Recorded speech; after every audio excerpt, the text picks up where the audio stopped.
밖에는 없어요. 사업을 하는 것도, 직장을 다니는 것도, 가정생활을 하는 것도, 내 가정에 그러한 자부를 보내주신 것도, 사위를 보내주신 것도 전부 다 여러분들 예물을 올릴 수 있는 지경이 넓혀진 것 외에는 없습니다. 예물이에요. 저도 2022년도 어떻게 예물을 올려야 되겠다, 좀 좌표를 좀 그려봤습니다. 결국 후손들에게 남기고 갈 것은 무엇이냐? 예물입니다. 그래서 제가 무슨 일만 일어나면 자꾸 예물을 올리죠.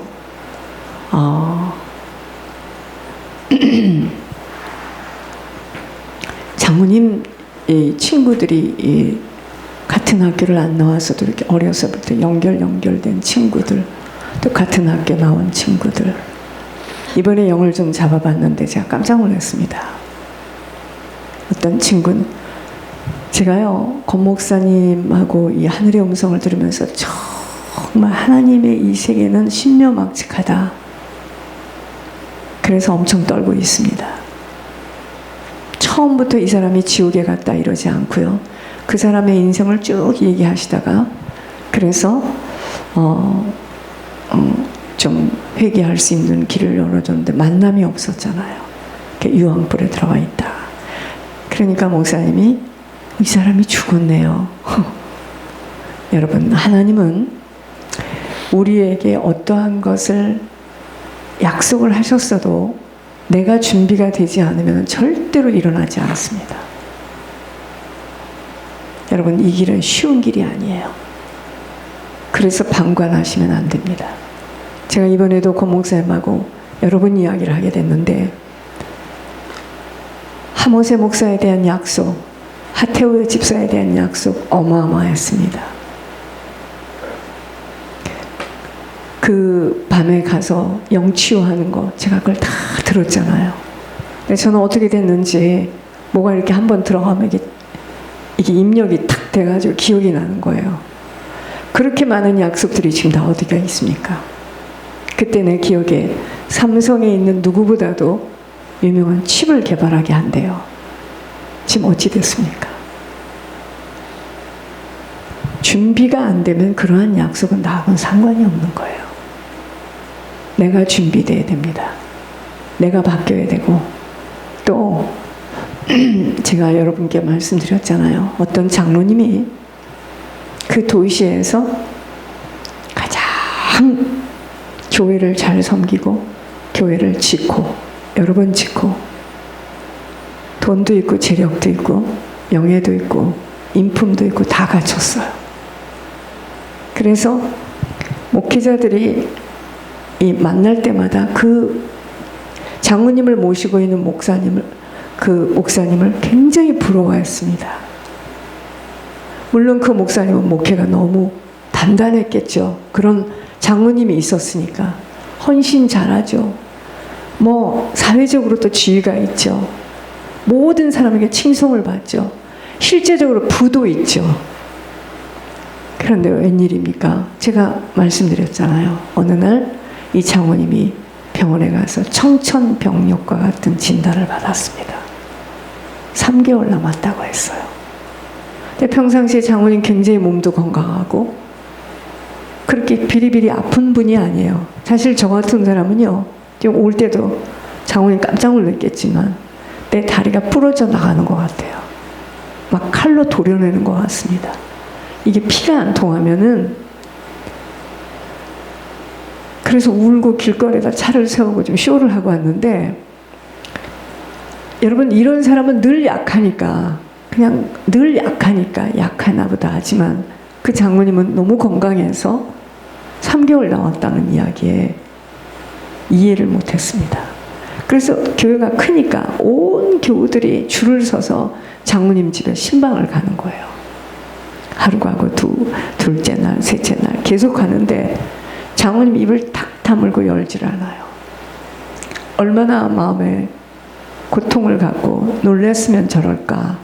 근데 이게 지금 시간이 지나도요, 똑같은 현상이니까 담임 목사님이 이건 아니다.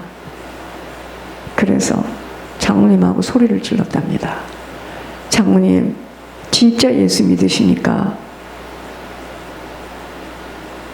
보혈의 피가 아니면 장모님의 그 모든 죄는 사해줄 수가 없는데, 장모님이 지금까지 행한 것, 이적, 지금까지 헌신한 것, 그걸로 가는 거 아닙니다.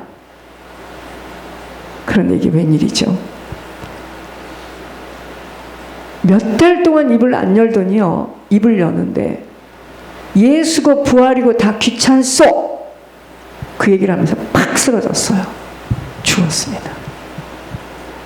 자, 보세요. 그분이 그렇게 교회를 짓고 그렇게 헌신했으면 그걸로 좀 봐줘야 되는 거 아닌가요? 그 후에 문제입니다. 이 목사님이 내가 지금까지 무슨 목회를 해왔던가. 그 장모님 어디 갔겠습니까? 여러분, 하나님을 알면 알수록 내가 무엇을 했기 때문에, 내가 이렇게 했기 때문에, 내가 새벽마다 일어났기 때문에, 내가 성경을 몇 번 읽었기 때문에, 이렇기 때문에, 저랬기 때문에, 그래서 봐주는 게 아니라는 거예요. 내가 성경을 몇 번을 읽었고, 내가 새벽마다 엉덩이를 하늘에다 붙이고 기도했기 때문에 내 속에 있는 죄가 보여져야지, 그거 했기 때문에 내가 괜찮은 게 아니에요. 아셔야 됩니다. 정말 정신 차려야 돼요. 이게 저의 고백이에요. 제가 목회가 문제가 아니죠. 목회가 문제가 아닙니다. 정말 하나님이 원하시는 그 그릇대로 사람으로 쓸 수 있는 정말 도구로 내가 준비되어 있느냐가 중요한 거지, 목회가 문제가 아니에요. 사람이 나가고 들어가고 그건 나하고는 상관이 없는 일입니다. 왠지 아십니까? 이 길은 생명길이기 때문이에요. 여러분, 양이 우리 안에 있으면 울타리에서 보호를 받지만, 양이 울타리를 밖을 나가게 되면 잡히는 건 누구겠어요? 이리떼한테 잡히겠죠. 여러분, 우리가 환난의 때 지금 찾아왔고, 앞으로는 어떠한 것도, 저도 지금 백신을 맞지 않았기 때문에 제가 이번에 이렇게 많이 아팠을 때 이게 무슨 일인가, 근데 그런 게 아니고 너무너무 스트레스가 쌓여서 이게 이제 몸으로 온 거죠. 여러분, 정신 안 차리면 내 구원의 길을 지속해 갈 수가 없어요. 저희들이 왜 예물에 올인을 해야 돼요? 제가 그러면서 이번에 장모님 친구분들 이렇게 나오는데, 어떤 사람은 그때 부도가 나가지고 우리가 집에서 살 때 2층에 그 방에 아들하고 와 있었는데,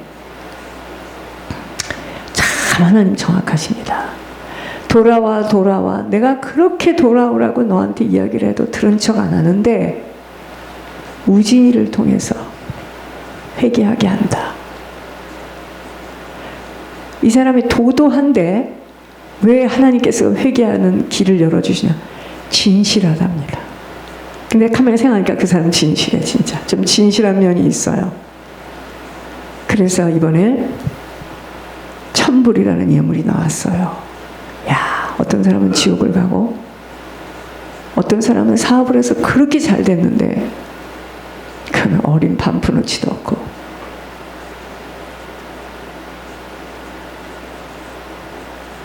여러분, 제가 이번에도 이렇게 영을 쭉 이렇게 잡으면서 사람들의 영을 이렇게 들어보면서, 야, 이게 우리구나.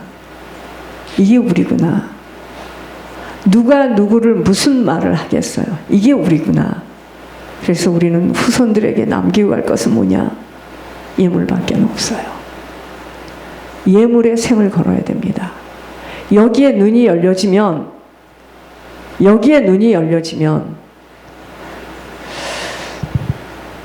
어떠한 순간에도 사단과의 싸움에서 승리할 수 있습니다. 왜냐? 이걸 예물로 막아내는 거죠. 내가 이번에도 얼마나 여러분들 예물로 막아냈겠습니까? 사람이 아니에요. 그래서 우리 후손들을 위해서, 가문을 위해서 예물을 내야 되겠다. 예물밖에는 길이 없다. 그래서 예물 산업을 하려고 하는 거예요. 자, 이번 주에는 갈라디아서 6장입니다. 고린도 후서 다음에 갈라디아서입니다. 갈라디아서 6장 7절에서 10절까지입니다. 스스로 속이지 말라. 하나님은 업신여김을 받지 아니하시나니 사람이 무엇으로 심든지 그대로 거두리라. 자기의 육체를 위하여 심는 자는 육체로부터 썩어질 것을 거두고 성령을 위하여 심는 자는 성령으로부터 영생을 거두리라. 우리가 선을 행하되 낙심하지 말지니 포기하지 아니하면 때가 이름에 거두리라. 그러므로 우리는 기회 있는 대로 모든 이에게 착한 일을 하되 더욱 믿음의 가정들에게 할지니라. 이게 뭐예요? 중보회개예요. 이게 중보회개입니다. 배집사가 94살 먹은 암 환자가 좀 깔딱깔딱 하나 보죠. 근데 내가 딱 들으니까 이 사람은 예물 안 나오겠다. 아니나 다를까 이 사람 예물 안 나왔습니다. 암 환자예요. 94살이래나요? 좀 깔딱깔딱합니다. 웬만하면 나와주면 얼마나 좋았겠습니까? 근데 무슨 권사는 나왔어요, 예물이. 믿음의 가정에게 착한 일을 하는 게 뭔 줄 아십니까? 중보회개예요. 중보회개입니다. 그래서 중보회개. 하나님, 여러분 그거 생각하면 우리 다른 거 생각할 필요 없습니다. 하나님, 내가 끝까지 살아있는 동안에 나와 관계된 자들, 내 주변에 있는 자들, 내가 얼굴도 보지 못한 나의 친척들 다 구원받게 해주세요.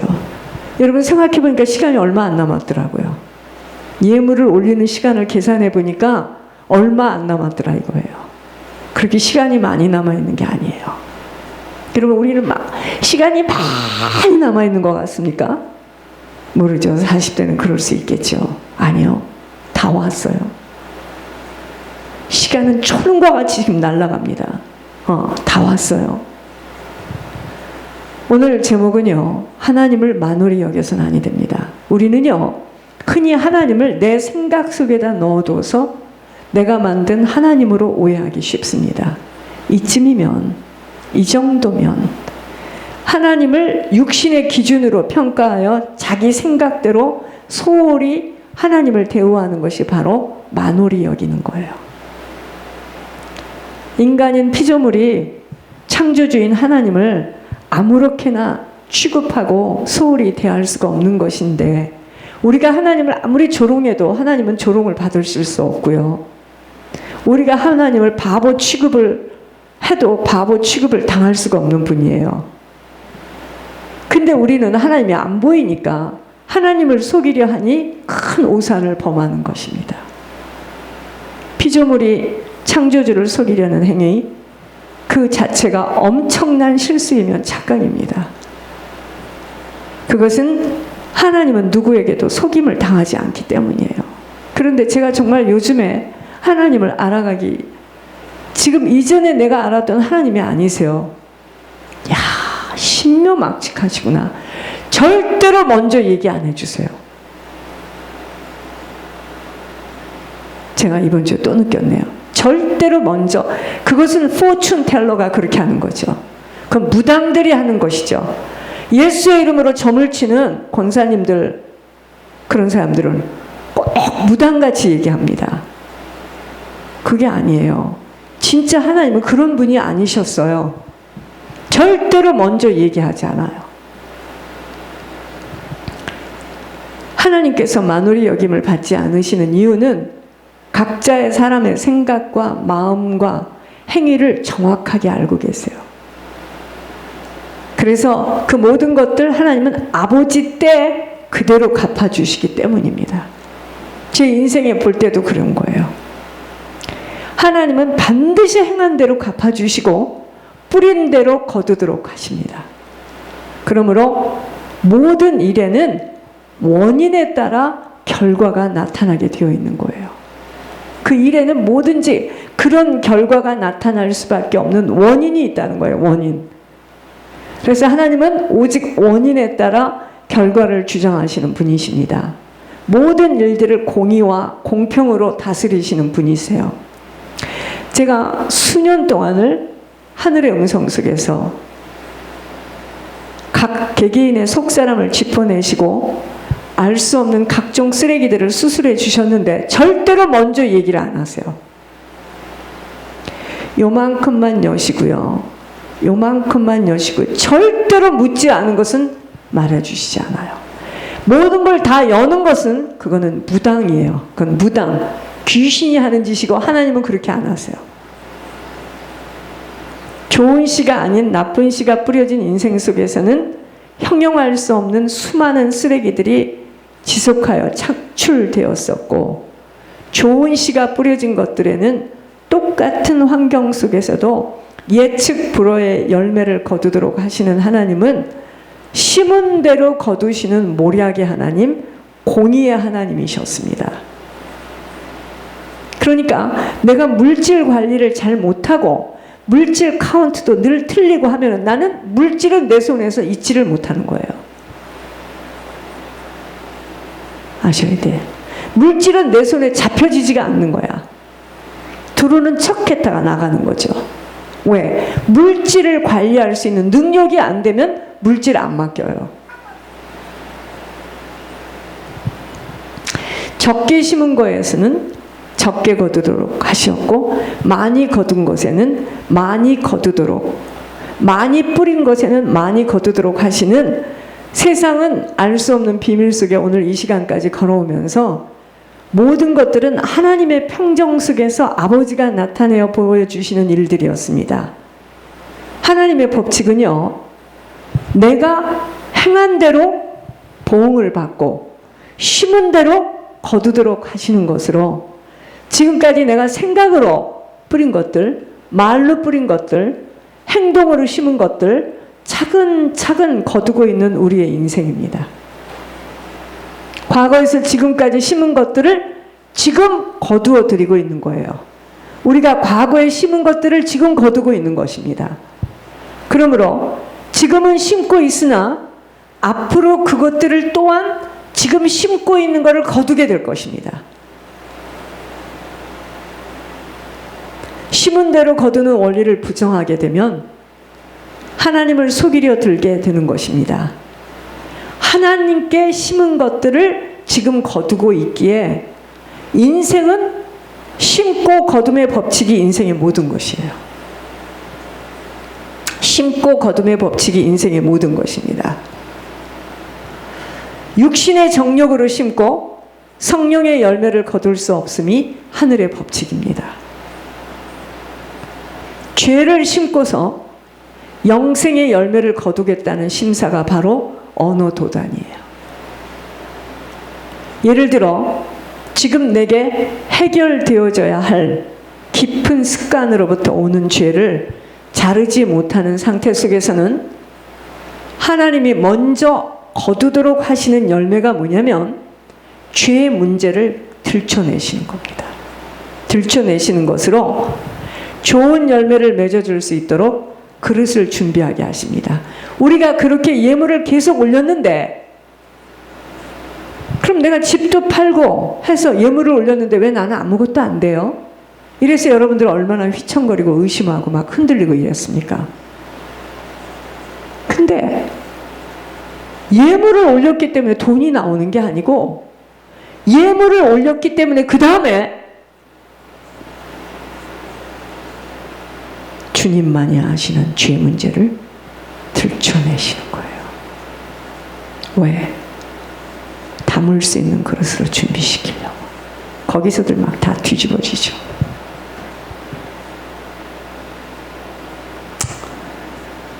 나는 왜 집을 팔아서 그 헌신을 했는데 나는 왜 이럴까?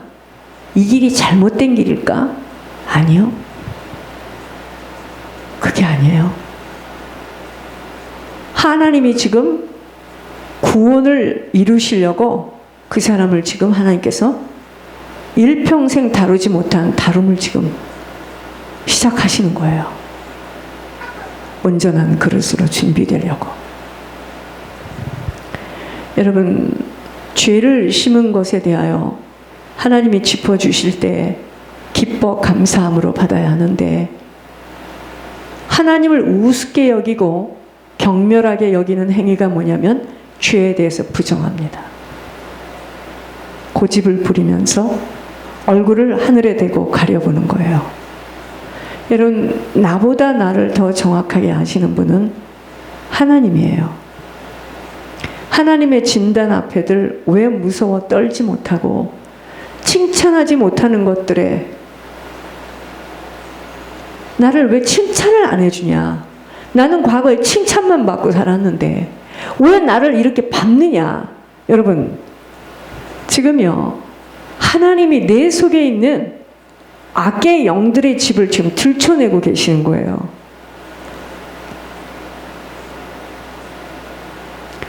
그때 우리는 어떻게 하죠? 기뻐하는 게 아니라 부정으로 숨어버리고 싶어요. 너무 창피하고 너무 자존심이 상하고 죽을 것만 같은 거예요. 아니요. 그 과정을 가지 않으면 내 영혼의 상태는 곰팡이가 나서 아무것도 거기서는 거둬들일 수 있는 열매가 없어요. 하나님을 모르는 무지함 속에서의 아버지를 만홀히 여기는 행위로 하나님을 속일 수 없다라는 진리를 모르기 때문입니다. 여러분, 내가 내 뒤에 있는 모습을 어떻게 봅니까? 그쵸? 내 몸 전체에 일어난 지금 여러 가지 상황들을 내가 어떻게 압니까? 그거는 진단을 해야지 나오는 거 아니겠어요? 그쵸? 내가 그렇게 진단이 나왔을 때